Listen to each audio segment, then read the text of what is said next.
Bismillahirrahmanirrahim. Assalamualaikum warahmatullahi wabarakatuh. Alhamdulillah, wassalatu wassalamu ala Rasulillah wa ala alihi wa sahbihi ajma'in. Asyhadu an la ilaha illallah, asyhadu anna sayyidana Muhammadan abduhu wa rasuluh. Allahumma salli wa sallim wa barik ala habibina wa maulana Muhammad, amma ba'd. Bahagia Tuan Imam, Tuan Bilal dan semua yang hadir pada malam ni. Sebelum tu saya nak minta tolong sekali, supaya tidak ada orang yang bercakap pada malam ni yang saya tengok minggu lepas ada daripada awal sampai habis. Minta maaf sebab mengganggu saya. Jadi kalau nak cakap tu ataupun tak mau dengar tu, maknanya boleh jangan bagi saya nampak tau. Mengganggu saya. Minta tolong. Sebelum ni tak ada cakap. Tahu? Tak masuk lagi ni rakaman ni. Tahu? Tak masuk lagi. Saya minta tolong. Sebab nak khabar lebih-lebih pun tahu. Kita ni orang main masjid dah. Tahu? Ada. Daripada awal sampai akhir minggu lepas. Belum tak ada. Saya minta maaf lah. Sebelum saya tegur pula lagi. Tahu. Saya tak kisah orang tak mau dengar pun. Dan saya pun bukan bercakap apa benda jual ikan mana ni. Tahu. Mudah-mudahan insya-Allah tak ada rakaman lagi ni. Saya tidak mahu malukan siapa-siapa. Tapi sebenarnya kalau tuan-tuan duduk depan terganggu bila ada orang cakap dengan tangannya apa semua. Minggu lepas pun ada. Itu sajalah. Terima kasih. A'udzubillahi minasyaitonirrajim. Bismillahirrahmanirrahim. Alhamdulillah wassalatu wassalamu ala Rasulillah wa ala alihi wa sahbihi ajma'in. Amma ba'd.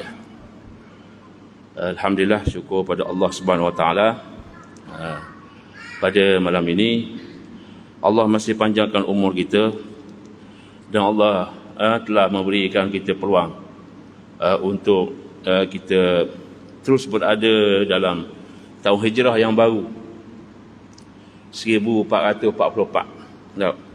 Hari ini dah masuk pada hari malam yang ke-13. Mudah-mudahan hijrah memberi kepada kita kebaikan dan perubahan dalam menjalani kehidupan kita sebagai hamba Allah yang beriman kepada Allah Subhanahu wa taala. Jadi mudah-mudahan mereka yang sebelum ini marah-marah masjid tutup, masjid tak dapat semayang berjemaah, tak dapat menjarak, tak dapat rapatkan saf. Jadi mudah-mudahan puak-puak ni ada berubah, mudah-mudahan. Kalau tak ada juga wallahu a'lam lah.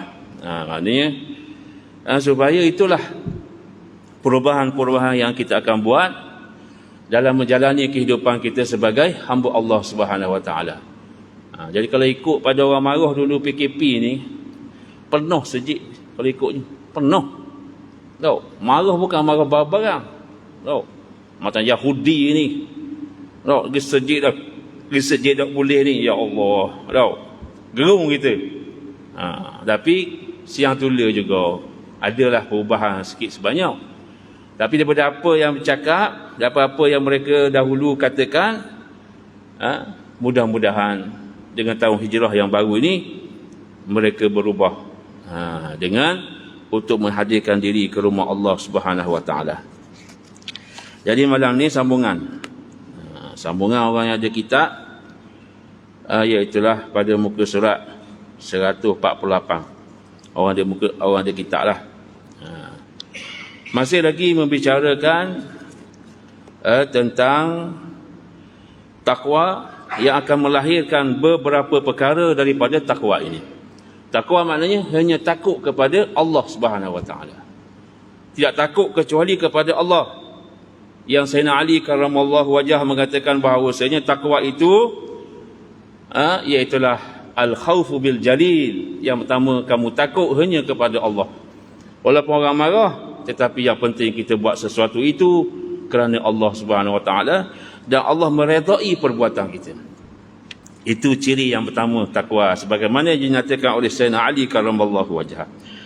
Yang kedua ialah takwa itu ialah al-amalu bit-tanzil, beriman dengan Al-Quranul Karim, yakin dengan Al-Quran, kerana inilah panduan yang akan memberikan kebahagiaan hidup kita di dunia dan di akhirat.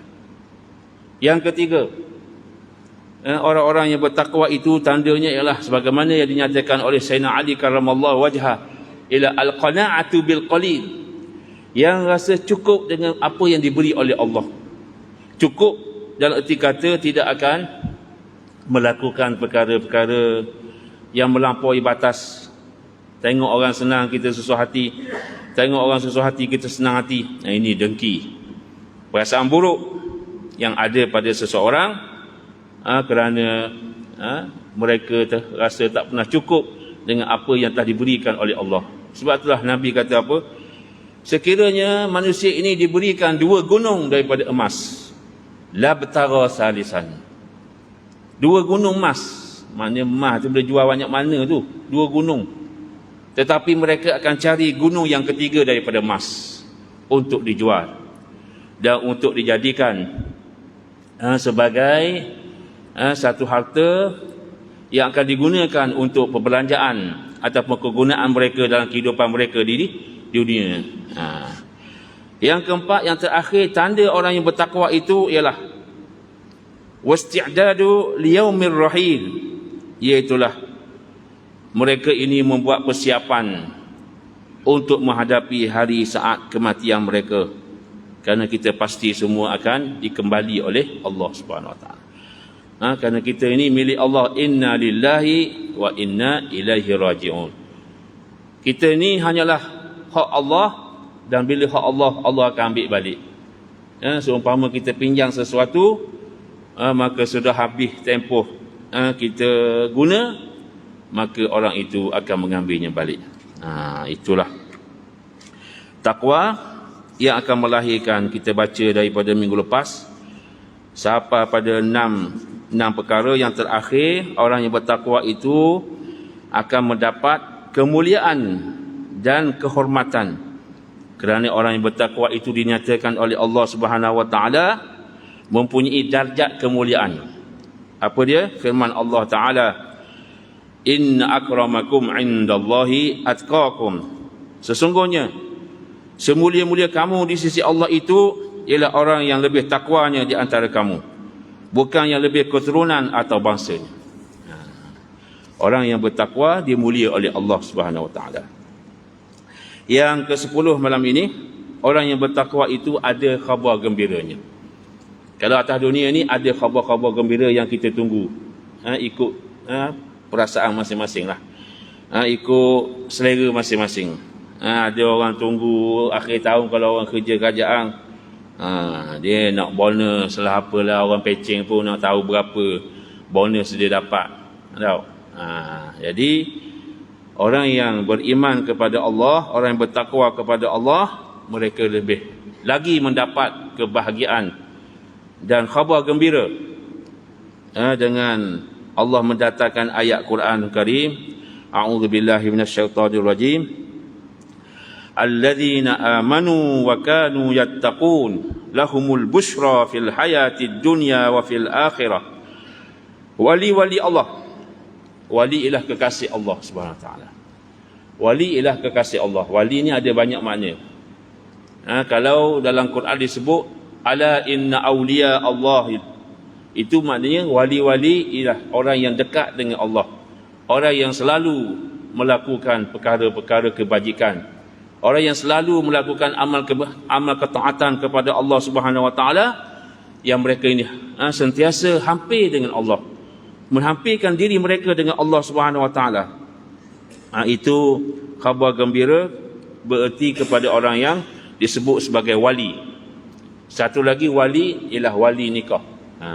Wali nikah ini bagi ibu bapa, bagi seorang bapa ataupun seorang toki, kalau ada nak wali mujbir dipanggil, wali yang tak boleh ditukar. Wali perkahwinan disebut sebagai wali mujbir. Iaitulah yang pertama, ayah dia. Ayah yang mana merupakan ayah betul lah, bukan ayah akak. Maka dia tak boleh ditukar. Walaupun ayah huzur sekalipun, tengok pak saudara segar pada ayah, ambil pak saudara lah.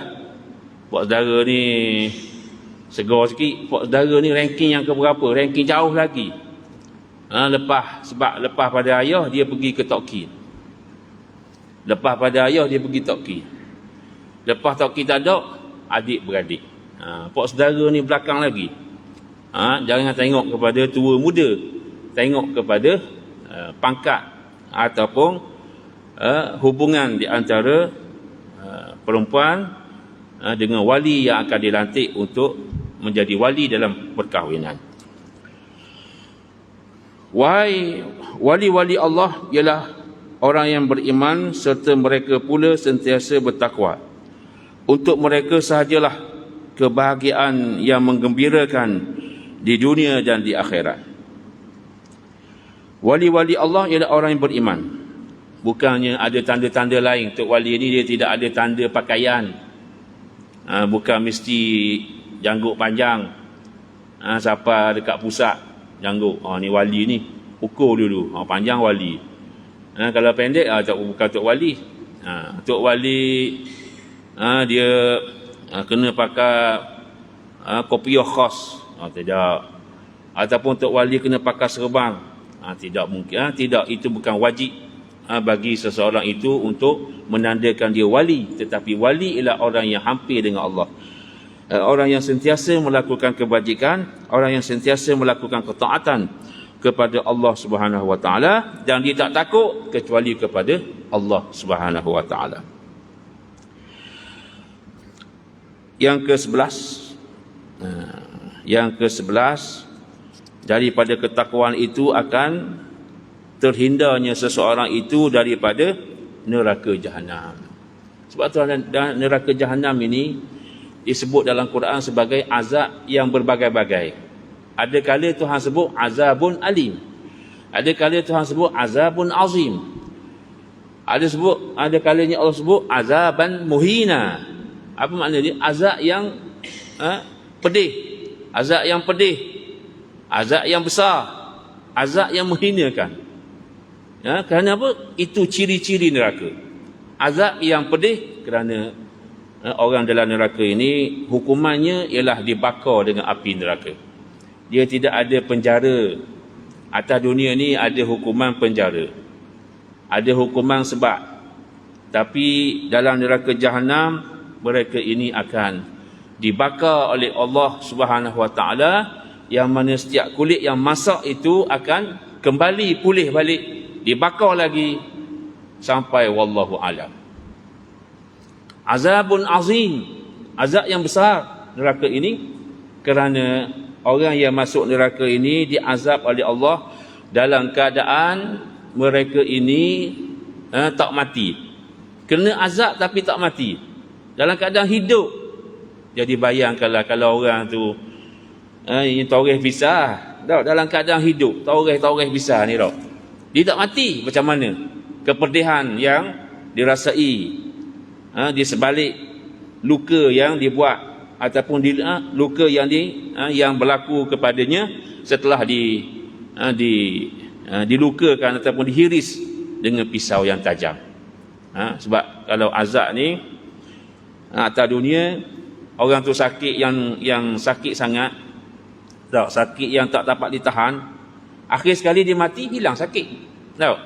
Bila dia mati, hilang sakit. Tapi bila dia sakit dalam keadaan dia tak mati, itulah azab yang sengsara ni. Sebab tu bila orang sakit ni, bila tak ada arah, ada obat, dia akan makan obat apa? Obat tahan sakit. Sebab apa? Dia nak hilang sakit je. Sebab dengan sakit ni nak makan pun tak sedap. Apa-apa makanan pun nampak selera pun tidak akan dimakan bila sakit. Tidur pun tak boleh nak tidur. Orang ajak pergi naik kapal terbang pun malah naik. Orang ada sakit. Orang ajak naik apa sajalah kenderaan-kenderaan untuk dimakan, kedai dengan nasi arak ke apa ke, semuanya dia tidak mau. Kenapa? Kesakitan itu menghalangnya. Dia nak hilang sakit. Lalu orang khabar ni lah makan telang obat ni, hilang sakit. Dia mana obat, makan lalu. Inilah azab yang amat besar. Itulah azab neraka. Azab yang menghinakan. Dalam Quran disebut neraka ini sebagai azab yang menghinakan. Azaban muhina. Kenapa? Kerana orang yang masuk dalam neraka ini, dia dicampur daripada pintu neraka itu. Bukan dia masuk wadah gitu, masuk dicampur. Bila dicampur, hina. Macam kita tak pergi rumah orang. Kalau orang kata sila masuk, kita masuk biasa, okey. Tapi bila tuan rumah kata masuk dia erik kita, duduk atas kursi, kita jadi kuala, jadi hina, jadi malu. Kerana sepatutnya kita dijemput dengan baik. Tetapi dalam neraka Jahanam, azabnya menghinakan kerana orang yang masuk dalam neraka itu bukan masuk sebagaimana ahli syurga. Ahli syurga masuk dalam syurga disebut dalam Quran sebagai malaikat memberi salam kepadanya. Dan malaikat yang menjaga pintu syurga meraihkannya dengan katanya, udkhuluha bisalamin aminin. Masuklah kamu dengan salam sejahtera dan rahmat daripada Allah Subhanahu wa taala. Tetapi orang yang masuk neraka, apa yang Tuhan kata dalam Quran? Takadu tamayyazu minal ghayr kullama ulqiya fiha faujun sa'alahum khazanatuha alam ya'tikum nadhir. Masuk dalam neraka, dalam kawah neraka, bunyi kemarahan neraka. Bunyi kemarahan. Api neraka tu bunyi kerana gerang lama dah. Kepada orang jahat, orang yang melakukan maksiat, bunyi yang amat kuat daripada neraka. Dan neraka berkata kepadanya, yang masuk neraka, bukankah dulu kamu ni orang hebat-hebat? Bukankah dulu kamu ni harta banyak? Bukankah dulu ni kamu pangkat tinggi? Dan mana masuk sini? Inilah menghinakannya. Kerana sepatutnya orang yang dahulu pangkat tinggi, dengan harta yang melempah-lempah, neraka itu bukan tempat dia sepatutnya. Kalau ikut adabnya, dia akan duduk tempat yang selesa, aircon. Sebab kulit kita ni, dia bukan lawan dengan api yang merupakan azab neraka.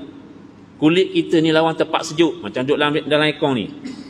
Sebab itulah kulit yang mana merupakan antara bahagian yang mudah terangsang, mudah terasa. Sebab itulah Allah bakar dengan cara bakar, menyeksakan orang dalam neraka dengan cara membakarnya. Kerana kulit kita merupakan bahan ataupun bahagian yang paling mudah terasa bila disakiti. Bila sakit, dah orang tak cucur api rokok, tak boleh nak tahan kita. Tak boleh siapa ke mampu api rokok tu tekan tangan kita, tak boleh. Kerana apa? Kulit kita akan merasai kesakitan yang teramat sangat. Kalau bahagian lain tak, kurang. Tapi kalau bahagian kulit, itulah dia hikmahnya Allah menazabkan ahli neraka dengan membakar mereka. Lalu api neraka itu mengatakan kepada mereka yang masuk neraka, kenapa kamu sapas sini? Dulu bukankah kamu orang yang hebat-hebat? Kenapa kamu masuk sini? Ini satu penghinaan kepada mereka yang dahulu telah melakukan perkara-perkara yang dilarang oleh Allah Subhanahu wa taala. Jadi orang yang bertakwa akan terhindar daripada azab neraka, sebagaimana firman Allah taala, "Tsumma nunajjil ladzina taqaw." Kemudian kami akan selamatkan orang yang bertakwa. Orang yang bertakwa, orang yang beriman kepada Allah, dia tidak akan masuk ke jalan yang mana jalannya akhirnya itulah neraka. Tidak. Dia akan masuk ke jalan yang mana jalannya ialah tempat yang terbaik, iaitulah syurga Allah Subhanahu wa taala. Sebab antara syurga dan neraka ni bukan jauh. Dipisahkan dengan tembok. Itulah yang dikatakan dalam surah A'raf, juzuk yang ke-9, yang mana juzuk yang ke-8, yang mengatakan bahawasanya neraka dan syurga itu bukan jauh. Dan suara orang dalam syurga dan neraka ini didengari antara satu sama lain. Sebab itulah dalam Quran menyebutkan orang dalam neraka memanggil-manggil orang dalam syurga. Wa nada ashabun nari ashabal jannati an afidhu alaina minal ma'i aw mimma razaqahumullah. Qalu innallaha harramahuma 'alal kafirin. Memanggil-manggil orang dalam neraka jahanam kepada ahli syurga, ya ahli syurga. Ini kisah benar. Kerana itu diceritakan dalam Quran. Quran ini tidak ada bohong. Itulah kelebihan Al-Quran yang ada pada kita. Kerana telah memberi panduan supaya kita terselamat dan tidak menyesal bila kita mati, kerana mudah-mudahan mati kita itu membawa bekal yang banyak, yang cukup untuk berada di hadapan Allah Subhanahu wa taala. Lalu memanggil-manggil orang dalam neraka kepada ahli syurga, wahai ahli syurga, boleh ke tidak kamu berikan kami air? Nak air dulu. Tak ada nak roti, nak air. Itulah pentingnya air. Besarnya peranan air dalam kehidupan seorang Muslim. Kita kalau api tak ada boleh tahan lagi, tapi kalau air tak ada, memang payah kita, susah kita. Tahu? Sebab tu Allah menyatakan waja'alna minal ma'i kulla syai'in hayy. Aku menjadikan setiap kehidupan kamu mesti hidup dengan air. Tak boleh lari dengan air. Tahu? Bahkan sesuatu yang lain pun nak kepada air. Rumah, nak buat rumah kena ada air. Capur semen, capur dengan kapur, capur dengan pasir, capur dengan batu. Kereta nak air. Tapi tak mahu air TO, tak mahu tu. Nak air, nak air. Tak. Mahu air.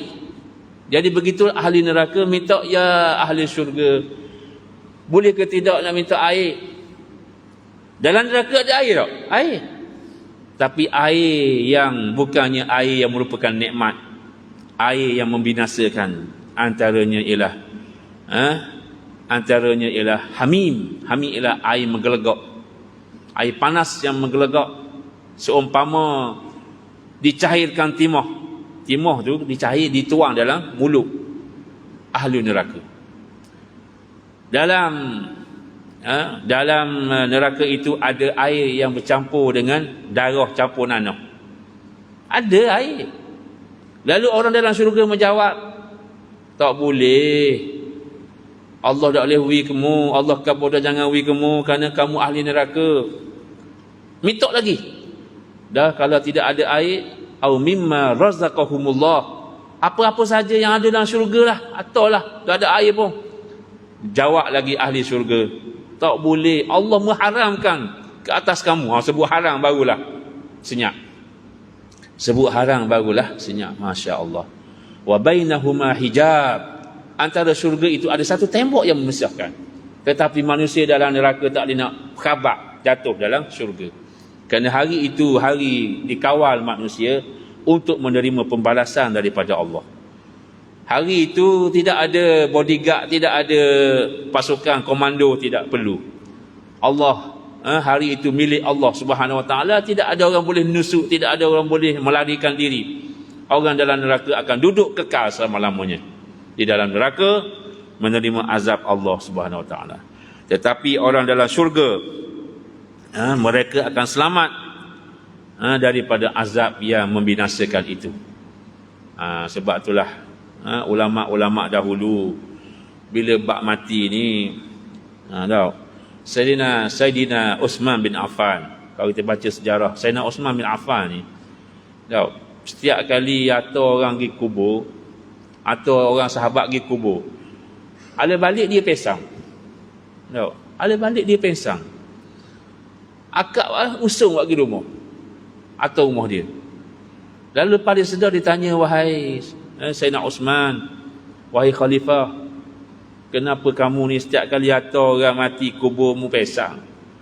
Sayyidina Uthman jawab, macam mana aku tak pesang? Sebab aku membayangkan aku dalam tanah tadi. Rumah aku yang ada atas darat ni aku tinggalkan, aku bayangkan, dan aku berumahkan tanah.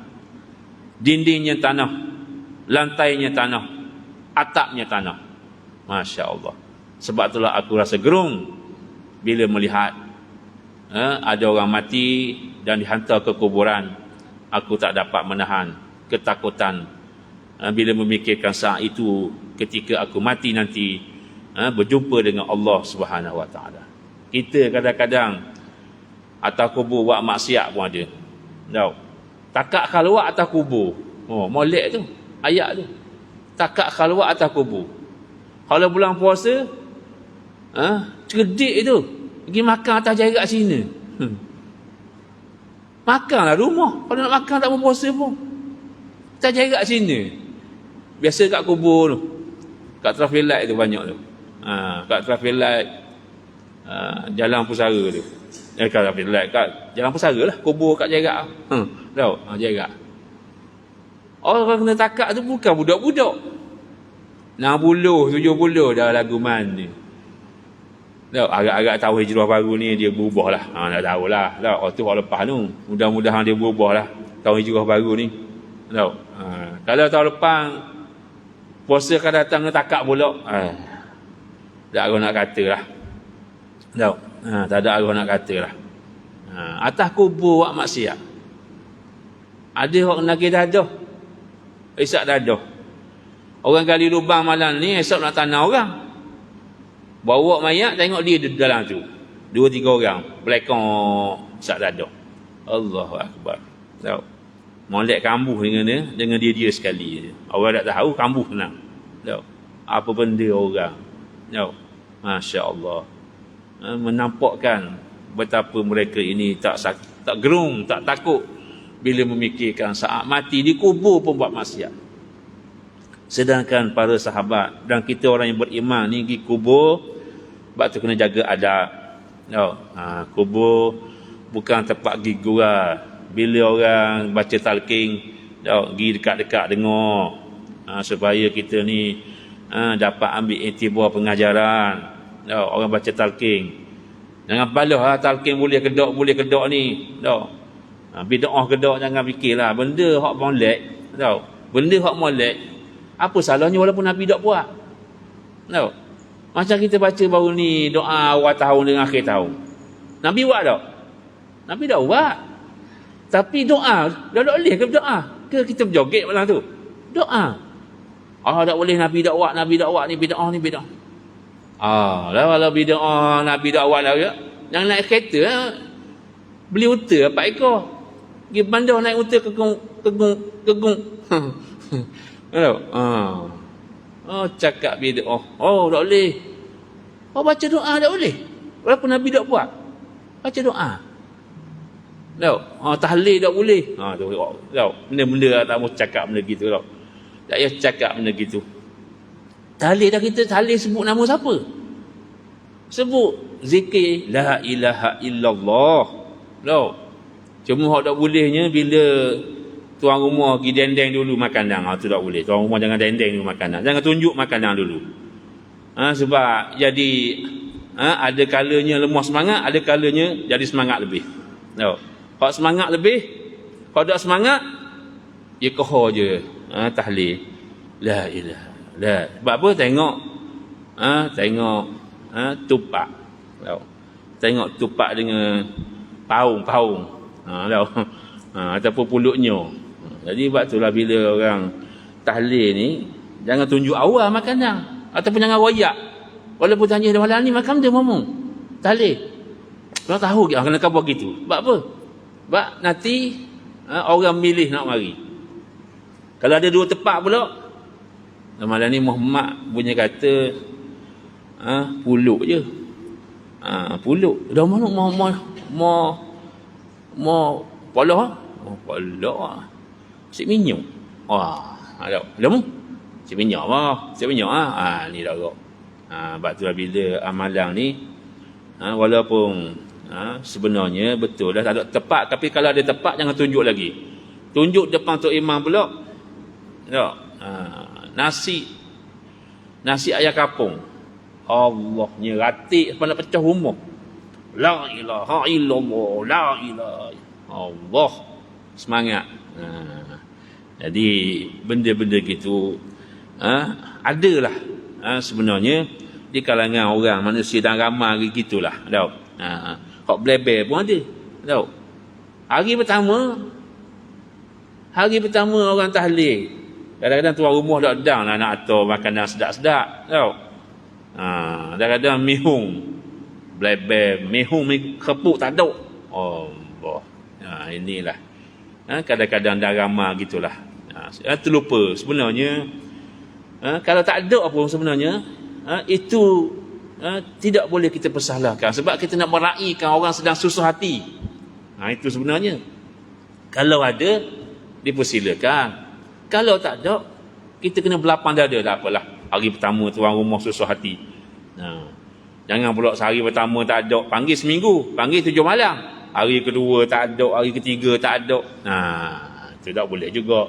Bila orang datang meraihkan, kita kena raih orang. Itu memang adat dia lah. Jadi terselamat daripada neraka Jahannam. Masya Allah. Neraka ini bukan tempat yang ringan-ringan. Bermula di alam kubur. Kita jangan ingat orang dalam kubur tu semuanya senyap belaka tu. Macam-macam keadaan mereka. Cuma kita tak dapat. Allah kata apa? Sesungguhnya dalam lubang kubur itu kamu tidak diberi pendengaran untuk mendengar antara orang yang bergembira dalam lubang kubur dengan orang yang bertepik-tepik kerana azab daripada Allah. Innaka la tusmi'ul mauta wa la tusmi'us summad du'a. Sesungguhnya kamu tidak diberi pendengaran untuk mendengar rintihan kesakitan yang dilaungkan oleh orang yang bersalah dalam lubang kubur. Sebab itulah bila mana kita berada di hadapan jenazah, kita jangan cakap, kita jangan kata apa-apa yang boleh menyebabkan perkataan itu tak molek depan jenazah. Kalau kita pergi melawat orang meninggal, sebab mayat itu mendengar kita tapi kita tak dengar dia. Itu mayat itu mendengar kita bercakap. Kalau kita cakap mengarut, siang kamu mati awal, Allah, kereta baru beli 3 hari, dia marah. Kerana sepatutnya kita bercakap perkara-perkara yang baik, tidak ada hubung kait dengan dunia lagi.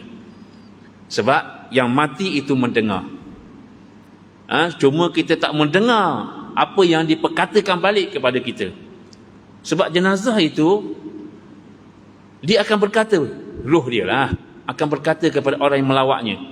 Kalau orang itu baik, orang mati itu baik, dia akan berkata, wahai si fulan, wahai sahabatku, kamu mari ini, terima kasih yang kamu aku pesan, aku ini akan diberi oleh Allah dengan kebaikan. Kalau orang tu molek, dia akan beri nasihat tapi kita tak dengar.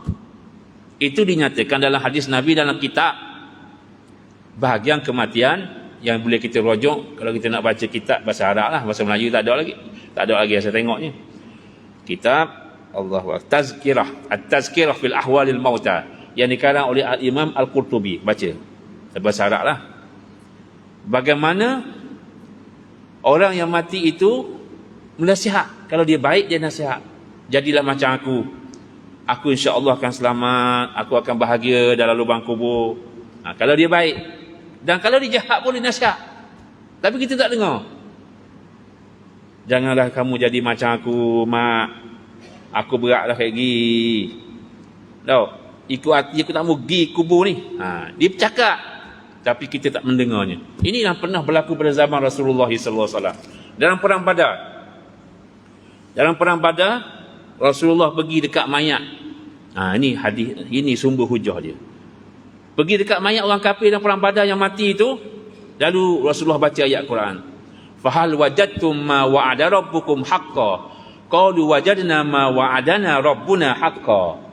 Para sahabat heran, ya Rasulullah, kenapa bacakan ayat ini di hadapan orang mati, orang kafir?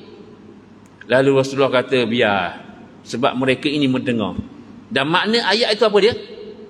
Wahai orang kafir yang mati dalam perang Badar, Sekarang janji Allah itu benar ke janji palsu patung berhala kamu benar? Sahabat pun heran. Nabi baca ayat tu depan mayat. Rupa-rupanya Nabi kata betul. Dia mendengar daripada apa yang kita kata. Biar dia rasa perjuangan mereka itu perjuangan yang sia-sia. Perjuangan ke arah kejahatan. Perjuangan untuk menghancurkan Islam. Sekarang mu mati, janji Allah benar ke? Ataupun janji Tuhan kamu patung berhala itu benar?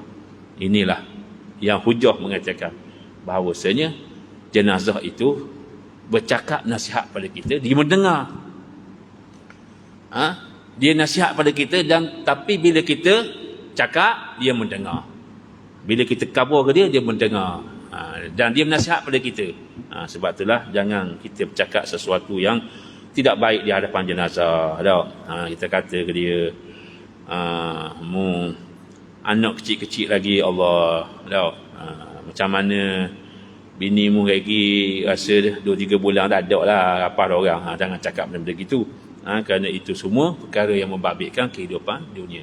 Dan dia tidak mahu, jenazah tidak mahu orang cakap banyak depan dia. Sebab tu bila ada jenazah ini, jangan kita duduk bawah, dalam bawah rumah tu, jangan kita duduk bawah, jenazah duduk atas, kita cakap banyak, wah sembang ni apa benda, suka lah, bergalak, ketawa. Ini dilarang. Kerana apa? Orang yang mati itu sedang memikirkan bagaimana nasibnya di hadapan Allah Subhanahu Wa Taala. Sebab itulah bila mereka diusung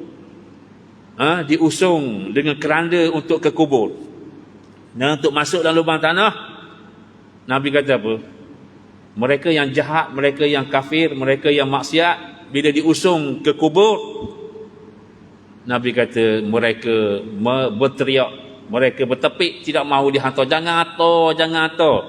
Lalu sekiranya manusia mendengar betapa gerungnya saat itu, betapa periknya mereka di saat itu, lau sami'an nas fasa'iqa, Nabi kata, kalau kamu dengar teriakan daripada orang yang dihantar ke kubur di kalangan orang yang jahat, nescaya kamu pengsang dengar.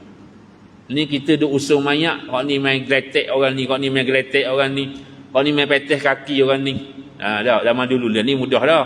Orang hantar terus dengan highlight ada, atau dengan kereta ambulans, kereta jenazah ada. Dulu kena usung tak? Dia belang-belang usung tu main gurau ada tak? Cakap lah apa benda lah. Orang ni main geletek, orang ni main geletek. Saya pernah tengok zaman dulu lah. Ni jarang dah orang usung tu. Orang tu hantar dengan kereta jenazah. Jadi mudah-mudahan lah pada malam ni kita mendapat pengajaran daripada apa yang dibaca, insya-Allah panjang umur. Jadi minggu depan, minggu ketiga dah saya tak ada sini. Bukan saya tak ada, jadual orang lain. Jadi saya minggu ketiga je tak ada. Jadi insya-Allah minggu yang keempat, minggu kelima ada. Minggu ni 5 kali tau. Minggu ketiga masjid minta untuk masuk orang lain. Tak apalah. Jadi minggu depan saya tak ada. Insya-Allah sambung minggu yang berikutnya. Jadi terima kasih semua di atas. Bukan nak suruh dengar sangat, bukan nak marah, bukan tidak ada apa-apa. Cuma itulah, orang duduk bawah ni mungkin dia tak perasan, kita terganggu bila dia cakap dengan tangan-tangan pulak tu. Kalau cakap saya tak nampak, tak apa. Terima kasih semua. InsyaAllah kita dirahmati oleh Allah Subhanahu Wa Taala. Yang baik daripada Allah, yang buruk itu daripada saya. Aqulu qawli hadza astaghfirullah li wa lakum. Wassalamualaikum warahmatullahi wabarakatuh.